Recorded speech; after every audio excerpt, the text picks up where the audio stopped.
de outubro, sejam muito bem-vindos ao Plano Anual de Leitura da Bíblia com Rosânia. Ilana. Hoje nós vamos continuar no livro de Marcos, do capítulo 7 ao capítulo 8, Jesus e a tradição dos judeus. Alguns fariseus e alguns mestres da lei que tinham vindo de Jerusalém reuniram-se em volta de Jesus. Eles viram que alguns dos discípulos dele estavam comendo com mãos impuras, quer dizer, não tinham lavado as mãos como os fariseus mandavam o povo fazer. Os judeus, e especialmente os fariseus, seguem os ensinamentos que recebem dos antigos. Eles só comem depois de lavar as mãos com bastante cuidado. E antes de comer, lavam tudo o que vem no mercado. Seguem ainda muitos outros costumes, como a maneira certa de lavar copos, jarros, vasilhas de metal e camas. Os fariseus e os mestres da lei perguntaram a Jesus: por que é que os seus discípulos não obedecem aos ensinamentos dos antigos e comem sem lavar as mãos? Jesus respondeu: hipócritas, como Isaías estava certo quando falou a respeito de vocês. Ele escreveu assim: Deus disse, esse povo com a sua boca diz que me respeita, mas na verdade o seu coração está longe de mim. A adoração desse povo é inútil, pois eles ensinam leis humanas como se fossem mandamentos de Deus. E continuou: vocês abandonam o mandamento de Deus e obedecem a ensinamentos humanos. E Jesus terminou dizendo: vocês arranjam sempre um jeito de pôr de lado o mandamento de Deus para seguir os seus próprios ensinamentos. Pois Moisés ordenou: respeite o seu pai e a sua mãe, e disse também que seja morto aquele que amaldiçoar o seu pai ou a sua mãe. Mas vocês ensinam que se alguém tem alguma coisa que poderia usar para ajudar os seus pais, mas diz: eu dediquei isso a Deus. Então, ele não precisa ajudar os seus pais. Assim vocês desprezam a palavra de Deus, trocando-a por ensinamentos que passam de pais para filhos, e vocês fazem muitas outras coisas como esta. Jesus fala sobre a impureza. Jesus chamou outra vez a multidão e disse: escutem todos o que eu vou dizer e entendam. Tudo que vem de fora e entra numa pessoa não faz com que ela fique impura. Mas o que sai de dentro, isto é, do coração da pessoa, é que faz com que ela fique impura. Se vocês têm ouvidos para ouvir, então ouçam. Quando Jesus se afastou da multidão e entrou em casa, os seus discípulos lhe perguntaram o que queria dizer essa comparação.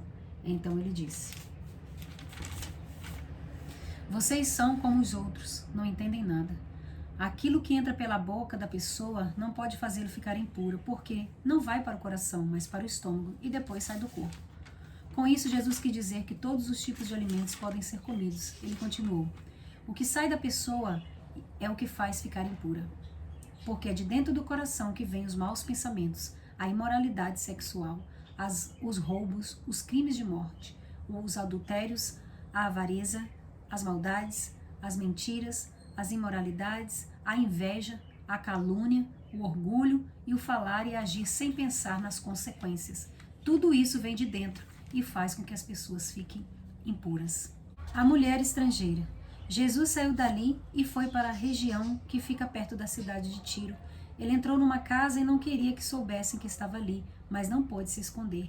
Certa mulher, que tinha uma filha que estava dominada por um espírito mau, ouviu falar a respeito de Jesus. Ela veio e se ajoelhou aos pés dele. Era estrangeira, de nacionalidade sírio-fenícia, e pediu que Jesus expulsasse da sua filha o demônio. Mas Jesus lhe disse: deixe que os filhos comam primeiro. Não está certo tirar o pão dos filhos e jogá-lo para os cachorros. Mas, Senhor, respondeu a mulher, até mesmo os cachorrinhos que ficam debaixo da mesa comem as migalhas de pães que as crianças deixam cair. Jesus disse: por causa dessa resposta, você pode voltar para casa. O demônio já saiu da sua filha. Quando a mulher voltou para casa, encontrou a criança deitada na cama e, de fato, o demônio tinha saído dela. Jesus e o surdo-mudo. Jesus saiu da região que fica perto da cidade de Tiro, passou por Sidom e pela região das 10 cidades e chegou ao lago da Galileia. Algumas pessoas trouxeram um homem que era surdo e quase não podia falar e pediram a Jesus que pusesse a mão sobre ele. Jesus o tirou do meio da multidão e pôs os dedos no ouvido dele. Em seguida cuspiu e colocou um pouco de saliva na língua do homem. Depois olhou para o céu, deu um suspiro profundo e disse ao homem: Efatá, isso quer dizer, abra-se. E naquele momento os ouvidos do homem se abriram, a sua língua se soltou e ele começou a falar sem dificuldade. Jesus ordenou a todos que não contasse para ninguém o que tinha acontecido. Porém, quanto mais ele ordenava, mais eles falavam do que havia acontecido. E todas as pessoas que o ouviam ficavam muito admiradas e diziam: tudo o que faz, ele faz bem. Ele até mesmo faz com que os surdos ouçam e os mudos falem. Capítulo 8. Jesus alimenta outra multidão. Pouco tempo depois, ajuntou-se outra vez uma grande multidão. Como eles não tinham nada para comer, Jesus chamou os discípulos e disse: estou com pena dessa gente, porque já faz 3 dias que eles estão comigo e não têm nada para comer. Se eu os mandar para casa com fome, eles vão cair de fraqueza pelo caminho, pois alguns vieram de longe.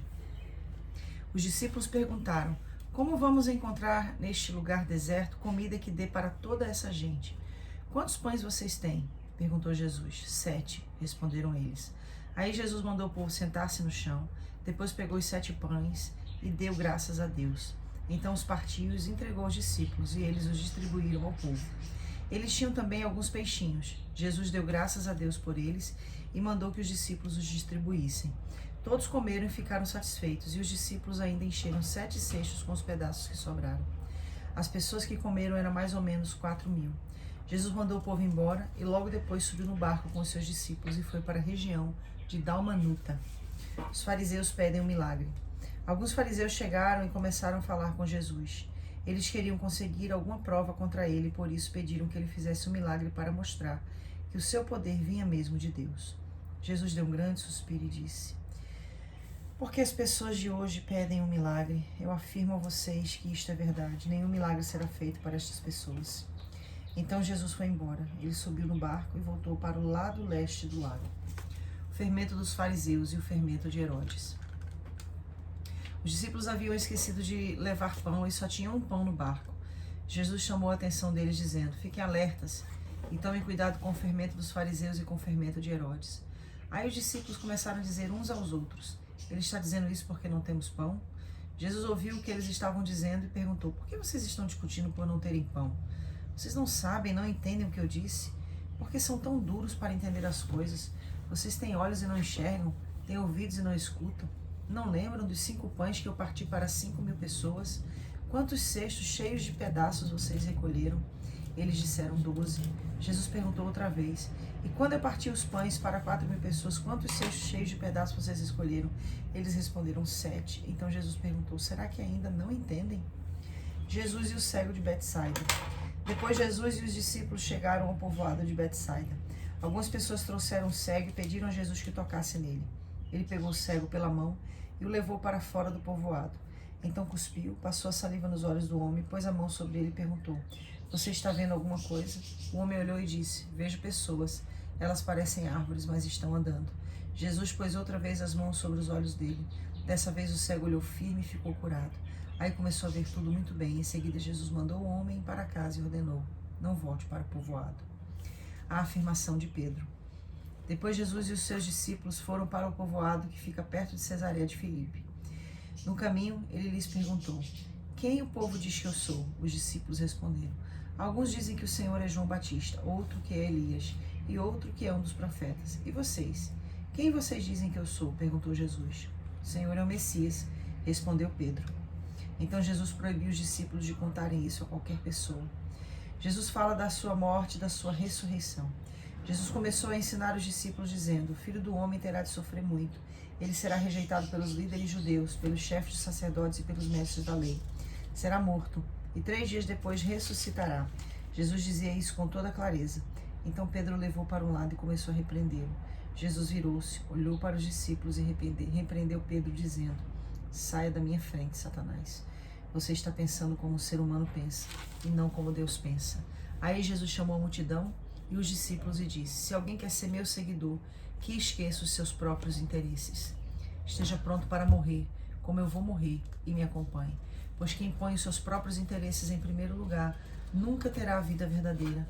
Mas quem esquece a si mesmo por minha causa e por causa do Evangelho terá a vida verdadeira. O que adianta alguém ganhar o mundo inteiro, mas perder a vida verdadeira? Pois não há nada que poderá pagar para ter de volta essa vida. Portanto, se nesta época de incredulidade e maldade alguém tiver vergonha de mim e dos meus ensinamentos, então o Filho do Homem, quando vier na glória do seu Pai com os santos anjos, também terá vergonha dessa pessoa.